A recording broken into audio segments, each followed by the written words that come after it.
사흘째 되던 날 갈릴리 가나에 혼례가 있어 예수의 어머니도 거기에 계시고 예수와 그 제자들도 혼례의 청함을 받았더니 포도주가 떨어진지라 예수의 어머니가 예수에게 이르되 저들에게 포도주가 없다 하니 예수께서 이르시되 여자여 나와 무슨 상관이 있나이까 내 때가 아직 이르지 아니하였나이다. 그의 어머니가 하인들에게 이르되 너희에게 무슨 말씀을 하시거든 그대로 하라 하니라. 거기에 유대인의 정결 예식을 따라 두세 통 드는 돌 항아리 6이 놓였는지라. 예수께서 그들에게 이르시되 항아리에 물을 채우라 하신즉 아귀까지 채우니 이제는 떠서 연회장에 갖다 주라 하매 갖다 주었더니 연회장은 물로 된 포도주를 맛보고도 어디서 났는지 알지 못하되 물 떠온 하인들은 알더라. 연회장이 신랑을 불러 말하되 사람마다 먼저 좋은 것을 내고 취한 후에 낮은 것을 내거늘 그대는 지금까지 좋은 포도주를 두었도다 하니라. 함께 읽겠습니다. 예수께서 이 첫 표적을 갈릴리 가나에서 행하여 그의 얼굴을 나타내심에 제자들이 그를 믿으니라. 아멘. 아멘.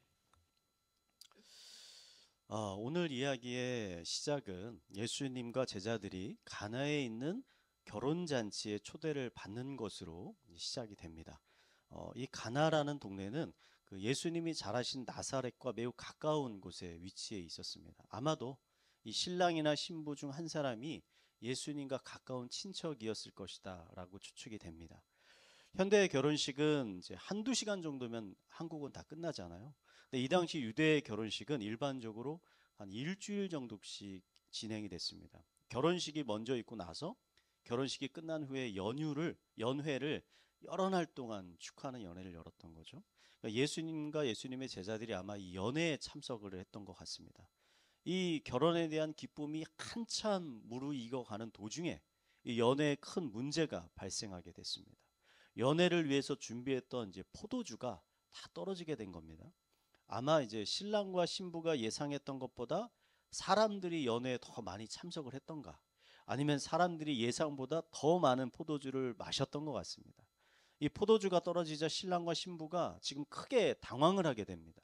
왜냐하면 이 연애의 흥겨운 분위기를 만들고 유지하는 데 있어서 이 포도주가 가장 중요한 역할을 하고 있기 때문입니다. 뿐만 아니라 이 중간에 포도주가 떨어지게 되면 이 연회에 참석했던 사람들이 어떤 생각을 갖게 되냐면, 이 주인이 나를 무시하는구나, 우리를. 이런 생각을 갖게 될 수 있습니다. 당시에는요, 이 손님을 잘 대접하는 것이 매우 중요한 사회적인 가치였습니다. 그래서 자신의 집이나 연회에 방문한 사람들을 소홀하게 대한다는 것은 그 사람에게 매우 큰 불명예를 줄 수 있는 일이었습니다. 가장 행복하고 축복받아야 될 결혼식이 지금 자칫하면 가장 불명예스러운 날이 될 것 같은 이런 우울한 상황 가운데 오늘의 사건이 일어나게 된 거예요. 예수님의 어머니 마리아가요, 포도주가 다 떨어졌다는 사실을 예수님에게 전했습니다. 아마도 마리아는 예수님이 이 문제를 해결해 주실 것이다 라고 생각했던 것 같아요. 근데 우리들의 예상과는 다르게 예수님은요, 이 마리아의 요청을 아주 냉담하게 거절하십니다. 뭐라고 말씀하시냐면, 우리 4절 말씀 한번 읽겠습니다. 읽겠습니다. 시작. 예수께서 이르시되 여자여 이르지 아니하였나이다. 자, 왜 예수님은 마리아의 요청을 거절하셨을까요? 그 예수님의 하시는 말씀을 잘 읽어보면 그 이유를 우리가 알게 됩니다. 예수님은 마리아에게 내 때가 아직 이르지 아니하였다, 이렇게 말씀하시잖아요. 이것은 우리에게 하나님이 어떠한 분이신가에 대한 매우 중요한 진리를 가르쳐 주고 있는 것입니다. 그 진리는 하나님은요, 계획에 따라서 세상을 통치하고 다스리는 분이시라는 겁니다. 예수님이 마리아의 요청을 거절하신 이유는 예수님이 이 문제를 해결할 수 있는 능력이 없어서가 아니라는 겁니다. 단지 때가 이르지 않았기 때문이라는 거예요. 여기서 때라는 거는 예수님이 메시아로서 천국 복음 전파의 사역을 시작하게 되는 그 때를 가리키는 것입니다. 이러한 공적인 사역은요, 환경이나 누군가의 요청에 의해서 임의로 시작하는 것이 아니라 하나님이 계획하신 때와 장소에서 시작을 하게 된다는 겁니다. 이것을 알고 계신 예수님께서 아직 때가 이르지 않았으니까 자신은 아직 메시아로서의 중요한 사역인 이적과 표적을 행할 수 없다. 이 장소에서는 이렇게 말씀하신 거예요. 여러분, 하나님은요 아무렇게나 일하시는 분이 아니십니다. 그분은 이 세상의 창조주이시고 동시에 통치자가 되십니다. 아멘이십니까? 그것도요 전지전능한 통치자시라는 거예요. 여러분, 이러한 통치자가 세상을 그리고 그분의 백성들의 삶을 아무렇게나 통치하겠습니까? 전도서 3장에는 하나님의 이러한 통치하심의 원리를요 우리 잘 표현하는 말씀이 있는데, 우리 3장 1절에서 4절 말씀 우리 한번 함께 읽겠습니다. 시작. 범사에 기한이 있고 천하 만사가 다 때가 있나니 날 때가 있고 죽을 때가 있으며 심을 때가 있고 심은 것을 뽑을 때가 있으며 죽을 때가 있고 치료할 때가 있으며 할 때가 있고 세울 때가 있으며 울 때가 있고 웃을 때가 있으며 슬퍼할 때가 있고 춤출 때가 있으며. 아멘. 여러분, 여러분의 삶과 주변에서 일어나는 일들이요 여러분 우연히 일어나는 것 같지만 모든 일은 때와 시기가 있다는 겁니다. 중요합니다. 때와 시기가 있다는 거예요. 중국의 남부 지역에요 모소 대나무라는 이 나무가 있다라고 합니다. 이 대나무는요 성장이 아주 느린 것으로 유명한 대나무예요. 씨앗을 뿌리면요 4년이 지나면 겨우 4cm 자란다고 합니다. 4년 지나는데 요만큼 자라요. 일반적인 나무들과 비교하면 성장이 너무나 느리잖아요. 이 나무를 심은 이 농부의 마음이 여러분 얼마나 답답하겠습니까? 아, 이 나무에 무슨 문제가 있나? 혹시 이 나무가 이미 죽은 것 아닌가? 라는 생각이 들지 않겠습니까? 근데 5년째가 되면 놀라운 일이 일어난다는 거예요. 5년째가 되면서부터 이 나무가 하루에 30cm 이상씩 자라기 시작합니다. 어떤 나무는 1m까지 자란대요, 하루에. 그래서 이 4cm였던 나무가 6주 정도 지나면 15m에서 20m 정도 되는 대나무로 자란다고 합니다. 상상이 가십니까? 지금 우리가 있는 이 아파트 높이보다, 이 상가 높이보다도 더 높이 자란다는 거예요. 6주 만에 대나무가. 처음에는 다른 나무들보다 늦게 성장했지만 나중에는 다른 나무보다도 훨씬 더 크고 빠르게 성장하게 된다는 겁니다. 너무 신기하죠, 여러분? 누가 여러분 이렇게 신기한 나무를 만드셨습니까? 하나님이시잖아요. 하나님은 각기 나무와 꽃들의 때와 시기를 정하셔서 그 시기와 때에 따라서 싹을 틔우고 꽃을 피우고 열매를 맺게 하신다는 겁니다. 오늘 있다가 내일 아궁이에 던져지는 이 꽃과 풀도 이렇게 예비하시는 하나님이 저와 여러분의 삶을 아무렇게나 통치하시겠습니까? 아무렇게나 방치하시겠습니까? 우리를 향한 놀라운 계획을 갖고 계시지 않으시겠습니까? 저는 이런 하나님의 통치하심을 발견할 때마다 마음속에 참 큰 위로를 받습니다. 특히 삶이 어렵고 어두워 보일 때 더 큰 위로를 받습니다. 왜냐하면 모든 일에는 때가 있다라는 것을 믿기 때문입니다. 우리 삶에 짙은 어둠이 찾아올 때가 있잖아요. 고난과 내가 예상하지 못했던 어려움이 찾아올 때가 있잖아요. 그래서 그 어둠이 너무 깊어서 도저히 내 힘으로는 이 어둠을 빠져나올 수 없다. 그래서 내 인생은 여기서 끝이고 더 이상 희망과 소망이 없다라고 느껴질 때가 있지 않습니까? 근데요, 중요한 것은 그거는 나 개인의 생각과 느낌이라는 거예요.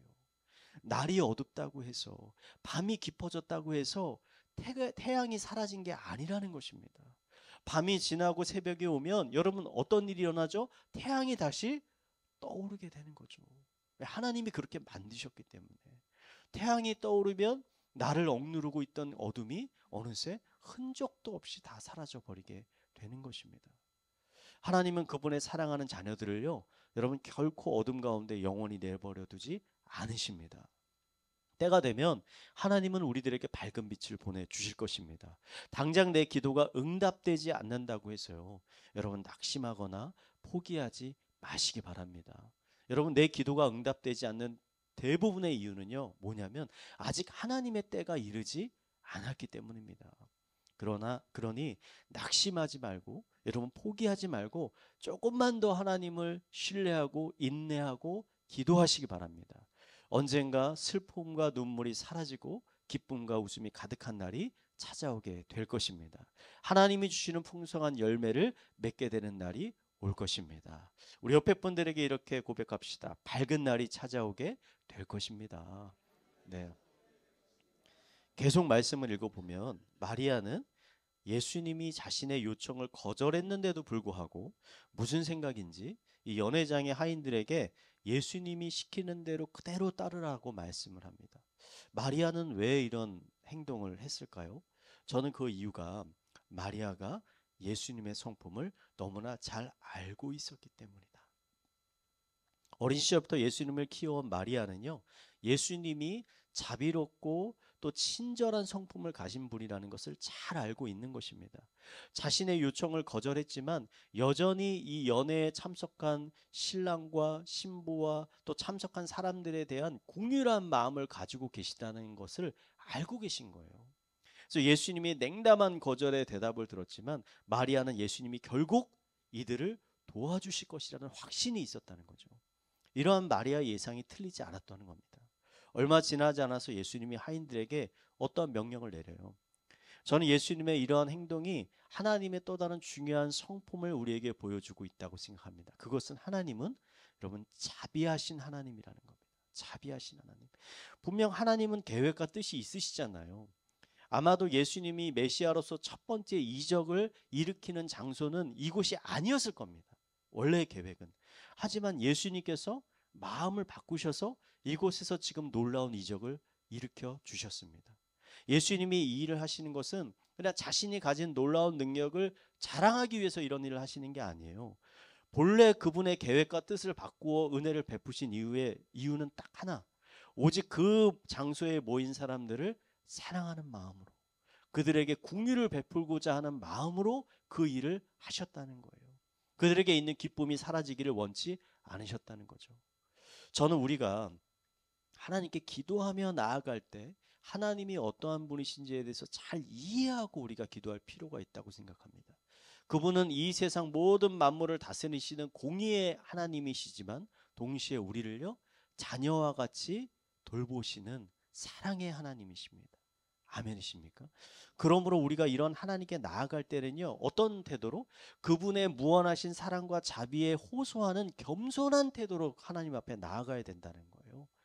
하나님, 내가 이런 헌신을 했는데, 내가 이런 봉사를 했는데, 내가 이런 착한 일을 했는데 이런 보상을 나에게 줘야 되지 않습니까? 라는 따지는 식의 태도로 기도하는 것은 여러분 어리석은 태도라는 겁니다. 정말 지혜로운 사람은 이 하나님의 성품에, 그 자비로운 성품에 호소하는 사람이 정말 지혜로운 사람이죠. 여러분, 우리가 복음서를 읽다 보면 예수님이요, 사역을 하시기 위해서 바쁘게 움직이시잖아요. 근데 그게 임의로 움직이신 게 아니라는 거예요. 예수님이 항상 말씀하시죠. 나는 내 뜻대로 하는 게 아니라 하나님의 뜻대로 내가 지금 사역을 하는 거다라고 말씀하시잖아요. 근데 그 바쁜 과정 가운데서요, 예수님께 겸손하게 나와서 자비와 궁유를 구하는 사람, 예수님이 단 한 사람도 거절한 사람이 없습니다. 그 과정 가운데 누군가 예수님께 엎드려서 은혜를 구하면 예수님이 그 바쁜 길을 멈추고 그 사람에게 늘 은혜를 베푸셨다는 거예요. 저는 여러분들이 이런 하나님의 성품을 잘 이해하면서 우리가 신앙생활을 하고 기도의 자리로 나아갔으면 합니다. 하나님의 가장 중요한 성품은 사랑과 자비입니다. 고난과 어려움 가운데 하나님께 나아갈 때 특별히 이런 겸손하게 그분의 자비와 공의를 구하며 나아가시기 바랍니다. 하나님께서 분명 여러분의 기도에 응답해 주실 것입니다. 예수님은요, 하인들에게 뭐라고 명령하시냐면 정결 예식을 위해서 준비해둔 돌 항아리들의 물을 채우고 그 물을 사람들에게 떠다가 갖다 주어라, 이렇게 명령하세요. 여러분, 정결 예식이라는 건요, 유대인들이 바깥에 나갔다가 집에 들어올 때, 우리도 바깥에 나갔다 집에 들어오면 뭐 합니까? 가장 먼저 손 씻잖아요. 똑같은 겁니다. 특히 이 사람들은 샌들을 신고 다니니까 밖에 나갔다가 오면 발이 얼마나 더럽습니까? 그래서 손과 발을 씻기 위해 준비해 놓은 항아리가 바로 이 돌 항아리예요. 근데 이 항아리의 물은요, 여러분, 씻기 위해서 준비해 둔 물이지 마시기 위해서 준비해 둔 물은 아니잖아요, 지금. 그러니까 예수님의 말을 들은 한인들이 굉장히 난감했을 겁니다. 아니, 포도주 대신에 물을 가져다 주는 것도 굉장히 이상한 일인데 마시는 물도 아니고 씻기 위해 준비해 주는 물을 떠다가 주라는 말씀은 정말 이해할 수도 없고 납득하기도 힘든 말씀 아닙니까? 그런데 하인들이요, 마리아에게 들었던 말을 떠올리는 거예요. 예수님이 시키는 일은 무엇이든지 그대로 하라고 말했잖아요. 결국 하인들이요, 자신들의 생각과 의심을 잠시 내려두고 예수님의 말씀에 순종했습니다. 여러분, 순종은요, 하나님의 놀라운 능력을 경험하는 데 있어서 가장 중요한 요소 중에 하나입니다. 만약에 하인들이 끝까지 자신들의 상식을 믿고 예수님의 말씀에 순종하지 않았다면 어떻게 됩니까? 결국 결혼식 연애는 이런 우울한 분위기에서 끝나게 되었을 것입니다. 여러분, 우리들에게도요, 이러한 순종이 필요할 때가 있습니다. 그러니까 예를 들어서 지금도 여러분 말씀을 듣고 계시잖아요. 아니면 여러분이 성경을 읽거나 기도를 하는 가운데 하나님이 여러분의 마음에 도전하는 말씀을 주실 때가 있어요. 찔리는 말씀을 주실 때가 있어요. 그때 이 말씀 너무 나에게는 어려운 말씀이야. 내가 순종하기는 너무 힘들 것 같아. 이렇게 사는 거 불가능해. 이렇게 산다고 내 삶이 뭐 크게 변하겠어? 여러분, 이렇게 반응해서는 안 된다는 거예요. 어떻게 해야 됩니까? 내가 당장에 내 상식과 마음으로는 이 말씀을 다 이해할 수는 없지만 이것이 나를 향한 하나님의 뜻이라면, 말씀이라면 내가 조금이라도 순종을 해보자. 내가 하루에 조금씩이라도 순종하며 살아보자. 라는 겸손한 마음을 우리가 가져야 된다는 거예요. 그리고 실제로 조금이라도 그 순종하는 삶을 살아내야 된다는 겁니다. 그럴 때 우리 삶에 우리가 생각하지도 않았던 놀라운 일들이 일어나기 시작한다는 거죠.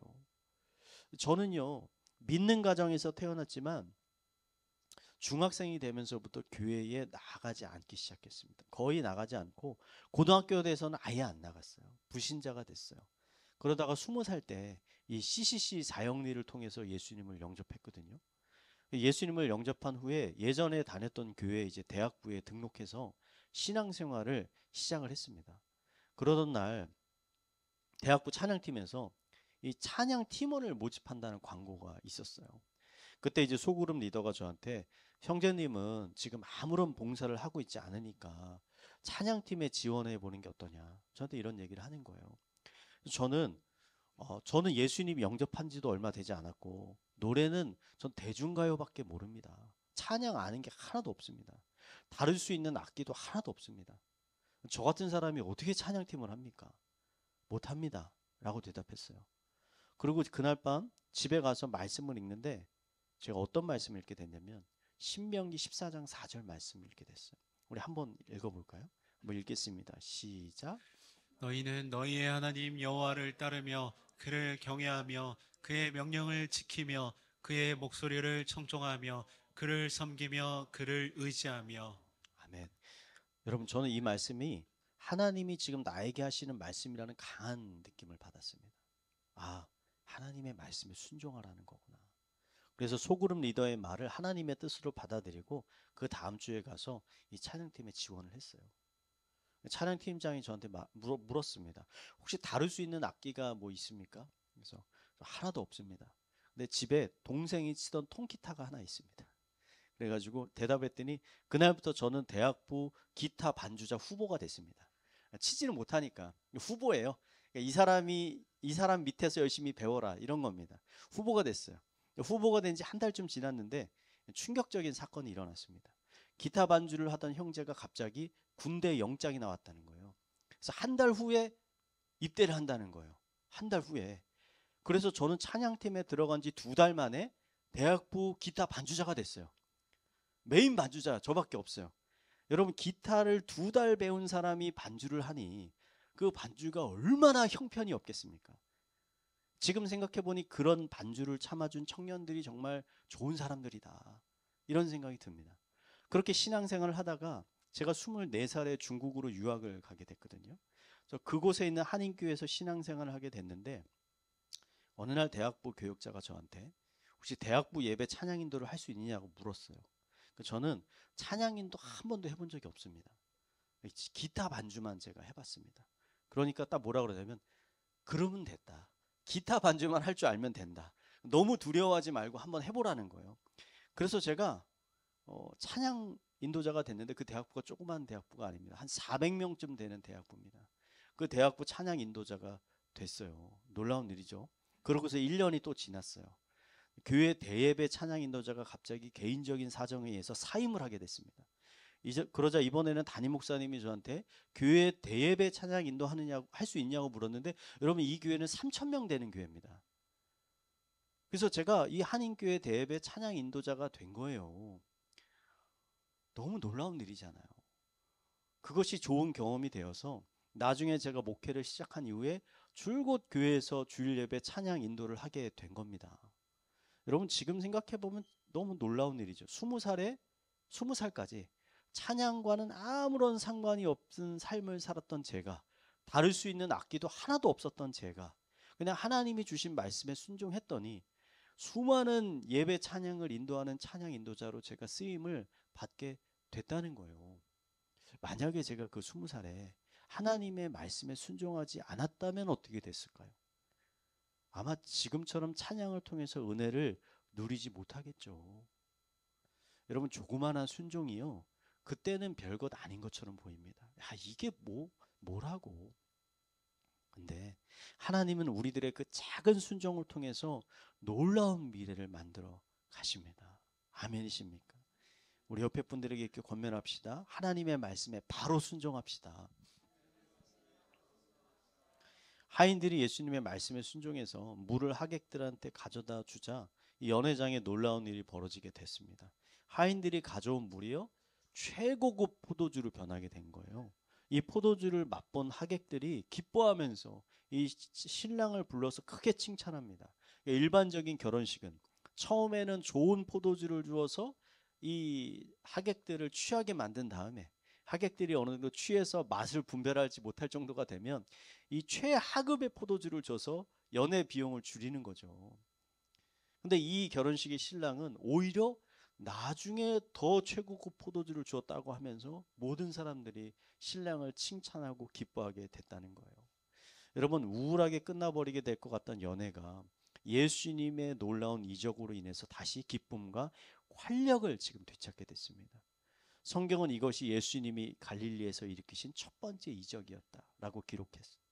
저는 오늘 이 사건이요, 우리들의 인생에 대해서 이야기하고 있는 것 같습니다. 어찌 생각하면 인간의 인생이라는 것은 이 가나의 결혼식과 같은 것 같습니다. 많은 사람들이 지금 자신이 가지고 있는 기쁨이 영원할 것이라고 생각합니다. 착각을 하는 거죠. 지금 가지고 있는 젊음과 건강과 외모와 돈과 자신이 가진 모든 배경들이 영원할 것이라고 착각을 하는데요. 아닙니다. 꽃이 피면 시들 때가 오듯이 지금 가을이 돼서 이미 낙엽이 다 지고 있지 않습니까? 언젠가 우리가 가진 모든 것들이 시들고 사라질 날이 오게 된다는 것입니다. 연애의 포도주가 떨어지게 될 날이 반드시 찾아오게 된다는 것입니다. 그때 여러분은 어떻게 하시겠습니까? 어떻게 그 기쁨을 유지할 수 있으시겠습니까? 저는 오늘 말씀이 그 해답을 주고 있다라고 생각을 합니다. 그 해답은요, 바로 예수님이십니다. 예수님은 슬픔을 기쁨으로, 절망을 소망으로 바꾸시는 분이십니다. 예수님을 만나면요, 유한했던 우리의 인생이 무한한 인생으로 변하게 된다는 거예요. 왜냐하면 영원한 천국의 삶을 우리가 얻었기 때문에. 성경은 자주 천국을 뭐로 비유합니까? 잔치로 비유하잖아요. 천국 잔치. 하나님께서 큰 잔치를 열어서 이 모든 열방 중에 수많은 사람들을 불러 모으시는 건데, 이 잔치의 특징이 뭔지 아십니까? 영원한 잔치라는 거예요. 끝나지 않는 잔치라는 거예요. 절대 포도주와 음식이 떨어지지 않는 기쁨의 영원한 잔치라는 것입니다. 오늘의 말씀은 이런 영원한 천국 잔치에 대한 예표를 우리에게 보여주는 겁니다. 제자들은 가나에서 이 이적을 보면서요, 예수님을 하나님으로 믿게 된 거예요. 이분이 정말 하나님이시구나. 물을 포도주로 바꾸시는 분, 슬픔을 기쁨으로 바꾸시는 예수님의 능력이 제자들에게 이런 굳건한 믿음과 소망을 심어주게 됐다는 것입니다. 요즘 여러분의 삶은 어떠십니까? 여러분 기쁨이 있으십니까? 아니면 슬픔과 낙심 가운데 계시지는 않으십니까? 이제는 포도주가 다 떨어져서 앞으로 내 삶은 더 이상 기쁨이 없을 것 같다고 생각되시는 분이 혹시 계십니까? 그런 분이 계시다면요, 여러분 예수님을 만나시기 바랍니다. 예수님께 소망이 있습니다. 예수님은 겸손히 자비와 은혜를 구하는 자들의 기도를 결코 거절하지 않으실 것입니다. 혹시 기도하고 있는데 나의 삶에 아무런 변화가 없고 기도응답이 없어서 낙심하고 계시는 분이 계십니까? 여러분 낙심하지 마시기 바랍니다. 예수님은 여러분의 기도를요 지금 다 듣고 계십니다. 단지 하나님의 때가 이르지 않았을 뿐입니다. 때가 이르면 여러분의 삶에 놀라운 하나님의 회복의 역사가 일어나게 될 것입니다. 그리고 마지막으로요. 하나님의 이런 놀라운 회복의 은혜를 경험하기 위해서 우리에게 필요한 것 단 하나 있습니다. 그것은요. 순종입니다. 순종. 우리가 하나님의 말씀에 순종할 때 그때 놀라운 하나님의 역사가 일어나기 시작하는 것입니다. 여러분 진정한 믿음이라는 건요. 나무 아래서 열매가 떨어지기를 한없이 기다리는 것 여러분 이거 진정한 믿음이 아닙니다. 진정한 믿음은 하나님이 주신 힘을 가지고 나무를 뒤 흔드는 거예요. 여러분 이게 믿음이라는 거예요. 우리가 순종하기를 결단하고 시작할 때 하나님의 놀라운 역사가 시작됩니다. 오늘부터 하나씩이라도 여러분 말씀에 순종해 보시기 바랍니다. 여러분의 삶에 하나님이 주시는 놀라운 기쁨과 평안이 부어지게 될 것입니다. 이러한 은혜가 이 시간 함께하고 계시는 모든 성도님들의 삶 가운데 충만하게 부어지게 되기를 마지막으로 축원드립니다.